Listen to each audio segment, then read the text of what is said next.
भारत माता शिव शक्ति अवतार ओम मंडली सच्ची गीता मुरली। ओम पिताश्री शिव बाबा याद है 11/8/2025 प्रातः क्लास रिवाइज डेट 10/4/1968। ओम नमो शिवाय। प्यारे बच्चे, बाप तुम बच्चों को देही अभिमानी बनाते हैं। तुम जानते हो इस समय तुमको नाम रूप से न्यारा होना है। सतयुग में ये शिक्षा मिलती नहीं। ये शिक्षा सिर्फ संगम पर ही मिलती है। ओम नमो शिवाय। यहाँ जो आते हैं वो है बहुत पुराने भक्त। जो नहीं आते हैं वो समझो आज कल के भक्त हैं। वो देरी से आएंगे। शुरू से भक्ति करने वाले जरूर आएंगे बाप से बरसा पाने। हिसाब किताब है ना। जिसको चटक लग जाती है समझो वो शिव बाबा का पुराना भक्त है। यहाँ गुप्त मेहनत है। जो धारणा नहीं करते हैं उनसे कुछ भी मेहनत पहुँचती नहीं।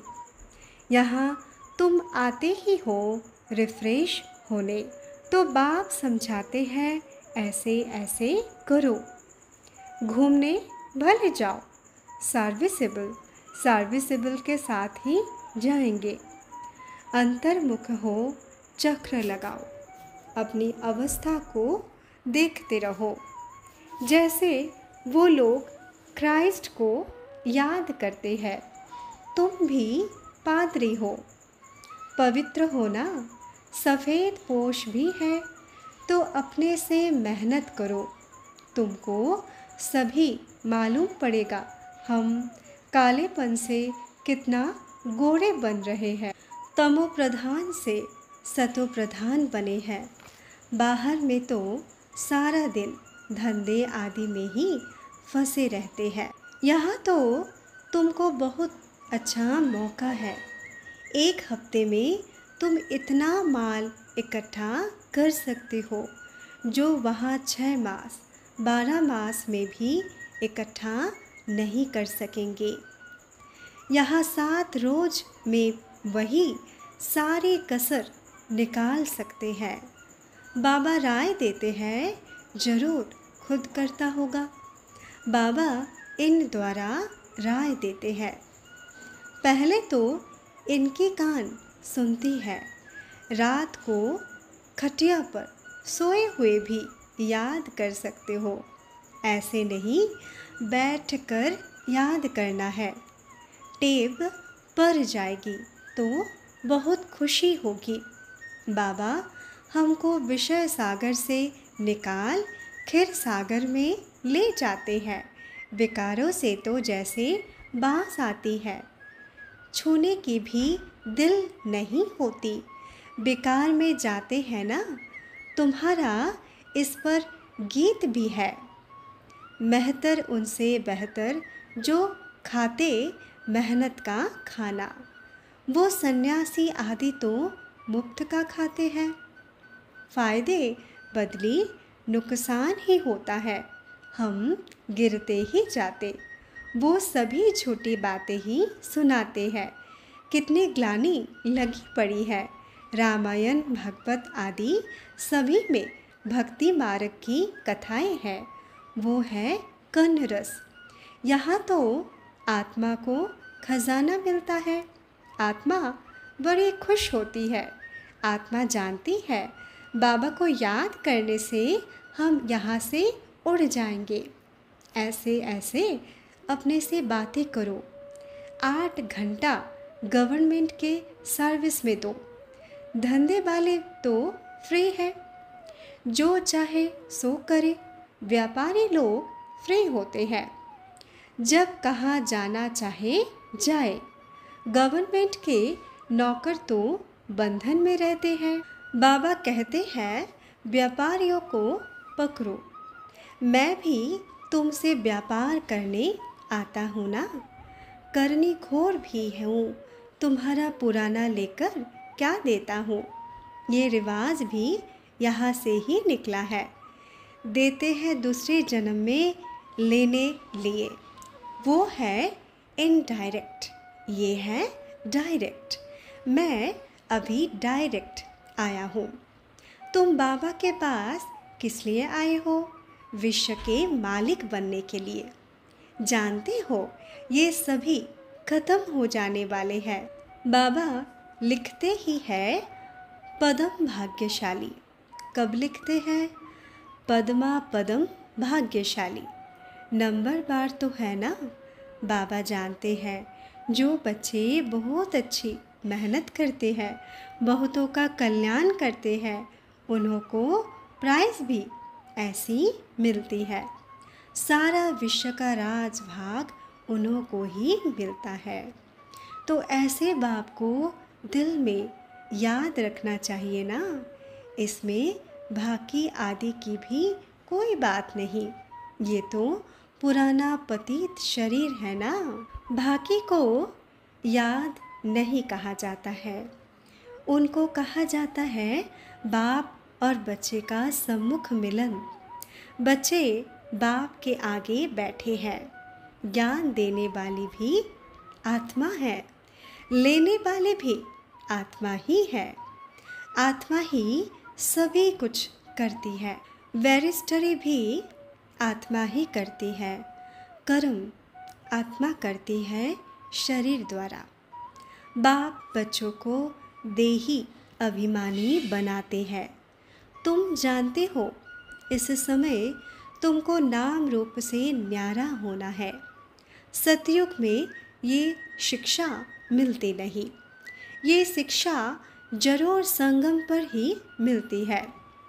फिर आधा कल्प तुम प्रारब्ध भोगते हो। भक्ति और ज्ञान है ना। ज्ञान से आधा कल्प तुमको सुख मिलता है। अभी बाप भक्ति से छुड़ाते हैं। आधा कल्प भक्ति होती ही नहीं। सतयुग में है सुख, कलयुग में दुख है। वहाँ फुल सुख, फिर सेमी। यहाँ फिर पहले सेमी दुख, फिर फुल दुख होता है। सेमी दुख है जब अव्यभिचारी भक्ति है, फिर व्यभिचारी बनती है तो फुल दुख होता है। यहाँ तो सिर्फ बाप को याद करना है। रात दिन का फर्क है। तुम्हारे लिए आधा कल्प दिन बन जाता है। ब्राह्मणों का दिन गाया जाता है। फिर आधा कल्प है रात। ब्राह्मणों का दिन और रात। अभी तुम हो संगम पर। भगवान उवाच है, ना कि कृष्ण भगवान उवाच। कृष्ण को भी ये ज्ञान नहीं। कृष्ण ही बड़ा होकर फिर नारायण बनते हैं। इन पवित्र नारायण को भी रचता और रचना का ज्ञान नहीं है। तुम तो ईश्वर के बच्चे हो, वो देवताएं नहीं है। तुमको सारा ज्ञान है। स्वर्ग के जो मालिक है उनको बिल्कुल नहीं है। वो भूल जाते हैं। कितनी मीठी बातें हैं। तुम पद्मा पदम भाग्यशाली हो। बाप कहते हैं तुम मुक्ति धाम में थे तो तुम्हारी आत्मा प्योर थी। फिर प्योर बनना है। पाठ बजाते बजाते इम्प्योर बन जाते हो तो अपन को आत्मा समझो। आत्मा भी बहुत छोटी बिंदी है। बाप परमात्मा भी बहुत छोटा बिंदी है। आत्मा पवित्र बनकर भागेगी स्वीट होम। तो प्राचीन भारत का योग ये है जिससे मुक्ति जीवन मुक्ति मिलती है। बाप एक ही बार आकर ये राजयोग सिखलाते हैं। कोई फीस आदि भी नहीं लेते। इसमें जरा भी खर्चा नहीं। सिर्फ बाप और वर्षे को याद करो बस। घूमो फिरो, कुछ भी करो, पवित्र बनना है। अपवित्र आत्मा तो जा ना सके। विकार में फंसे हुए हैं, इसलिए पुकारते हैं बाबा लिबरेट करो। बाप कहते हैं तुम याद करो तो तुम्हारे पाप विनाश हो जाएंगे, आत्मा उड़ेगी। स्वर्ग में जो पहले जाने वाले हैं वही जाएंगे। अभी सभी को वापस जाना है। बाप ही गाइड बनकर सभी को समझाते हैं। बहुत सहज बात है। अक्षर ही 2 है। घर में भी रहो, नौकरी आदि भी भले करो, सिर्फ बाप को याद करो तो खाद निकल जाए। उनका ही भारत का प्राचीन राजयोग गाया जाता है। ऐसे अंग्रेजी में भी बैठ समझाओ तो सभी हियर हियर करेंगे। स्पिरिचुअल नॉलेज तो बरोबर ये है और कोई जानते ही नहीं। ये नॉलेज देता रोह है। ये राजयोग हम बाप द्वारा सीख रहे हैं। फिर हम विश्व के मालिक बनेंगे तो उसमें कोई भी चीज़ चित्र आदि की बिल्कुल दरकार नहीं। ये तो मोस्ट सिंपल बात है। रूहानी नॉलेज तो है ना, चित्रों आदि की भी बात नहीं। अपन को आत्मा निश्चय करना है, इसमें ही मेहनत लगती है। घड़ी घड़ी देह अभिमान आ जाता है। उनको ही माया का तूफान कहा जाता है। तुम जोत जगाते हो, फिर तूफान लगने से बुझ जाते हैं। ड्रामा अनुसार राजधानी तो स्थापन होनी ही है। ऐसे कब नहीं समझना तुम्हारी मिशन कोई फेल हो सकती है नहीं। अविनाशी ईश्वरीय मिशन कब फेल हो ना सके। स्थापना तो हो ही जानी है। बाप कहते हैं इनकी आत्मा को भी तूफान लगते हैं, मेरे को तो नहीं लगेंगे। तुम बच्चों को ही तूफान लगते हैं। दुनिया में कोई को भी पता नहीं है ये राजाई कैसे स्थापन हो रही है। जिन्होंने कल्प पहले राज्य पाया है वो राजयोग सीखते रहते हैं। उसमें जरा भी फर्क नहीं पड़ सकता। तुम एक्टर्स हो। आत्मा में कितना पार्ट भरा हुआ है, वो कब विनाश नहीं हो सकता। ये है स्पिरिचुअल ड्रामा बना बनाया। बोलो पहले बाप को पहचानो तो फिर प्रश्न पूछने की बात नहीं रहेगी। बाप अपना परिचय आप ही देते हैं कि मुझे ऐसे ही आना पड़ता है। तुम किसी को कहते हो श्री कृष्ण भी 84 जन्म लेते हैं तो बिगड़ पड़ते हैं। कृष्ण का चित्र तो बहुत पसंद आता है, फिर लिखत काट देते हैं। भक्त है ना, तुम तो अभी जानते हो वो कैसे पुनर्जन्म लेते हैं। नाम रूप आदि सभी बदल जाते हैं। राजा रानी बाकी है प्रजा।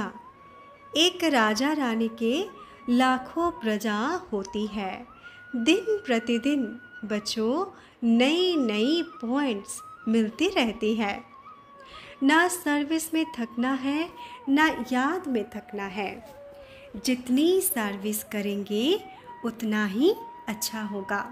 इसमें हड्डियाँ भी दे देनी है। सभी को पैगाम देना है, अखबार में डालो बच्चों को बाप से वर्षा कैसे मिलता है। याद से विक्रम विनाश होते हैं। ऐसी ऐसी बातें लिखे। अज्ञानी आत्माओं को समझाने में बड़ी मेहनत लगती है।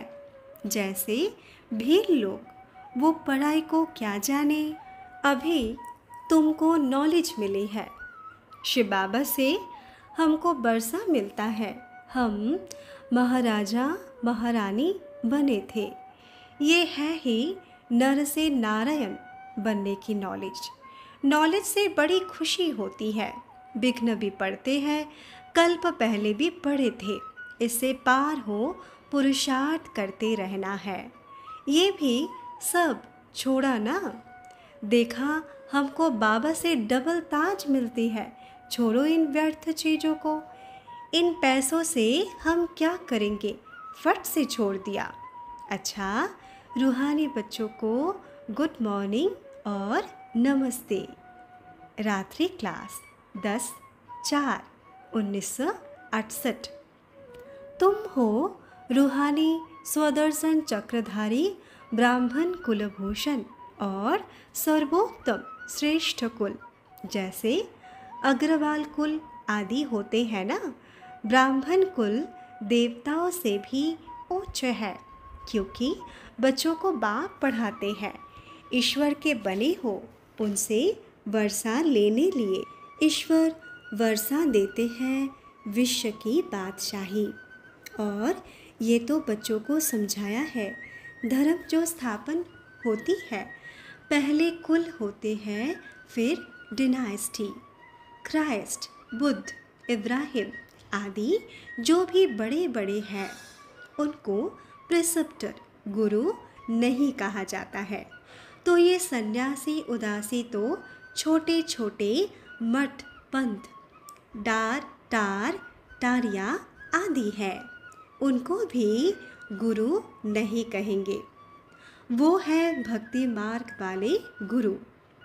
सद्गति दे ना सके, ऐसे भी नहीं कि वो दुर्गति देते हैं, उनको मालूम नहीं पड़ता है। ये है ईश्वरीय संप्रदाय के सद्गुरु। वो है रावण संप्रदाय के गुरु।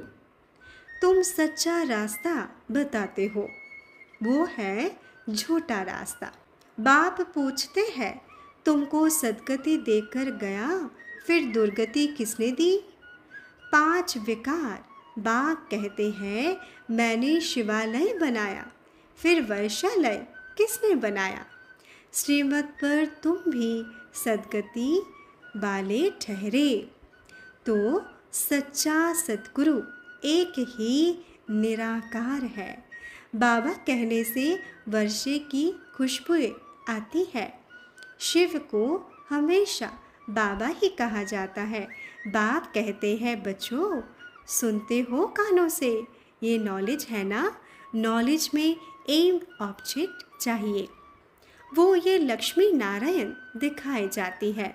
कोई कहे साक्षात्कार करो, ये कोई कराता नहीं। ड्रामा में नूंद है, ऑटोमेटिकली हो जाता है। बाप साक्षात्कार कराते नहीं। जैसे भक्ति मार्ग का भी समझाया, 9 भक्ति करते हैं तो भावना का फल मिलता है। ईश्वर फल नहीं देता, ईश्वर सद्गति देते हैं। वो सद्गति मिलती है पढ़ाई से, ना कि साक्षात्कार से। एम ऑब्जेक्ट तो है। बहुत बच्चों की दिल होती है साक्षात्कार करने। भगवान करते हैं, मैं साक्षात्कार नहीं कराता, मैं रास्ता बताता हूँ पतित से पावन होने का।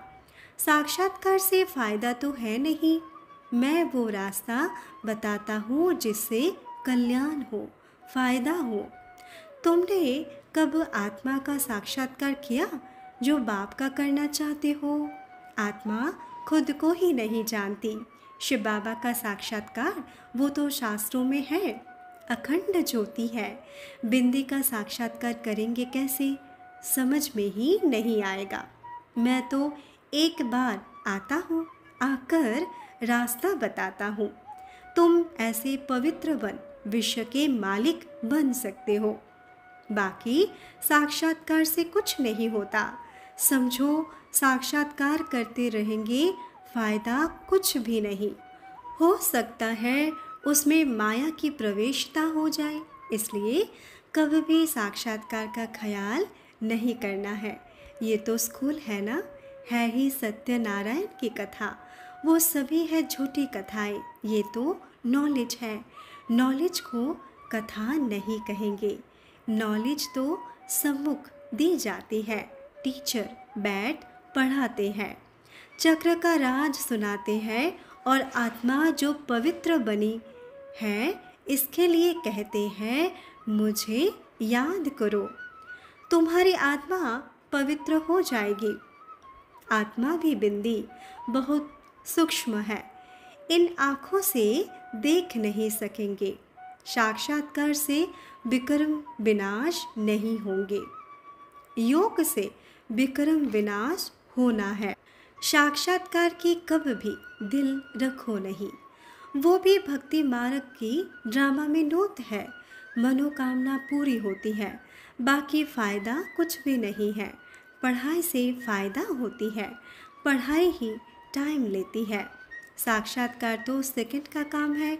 मूल बात है आत्मा को सतो प्रधान कैसे बनाए।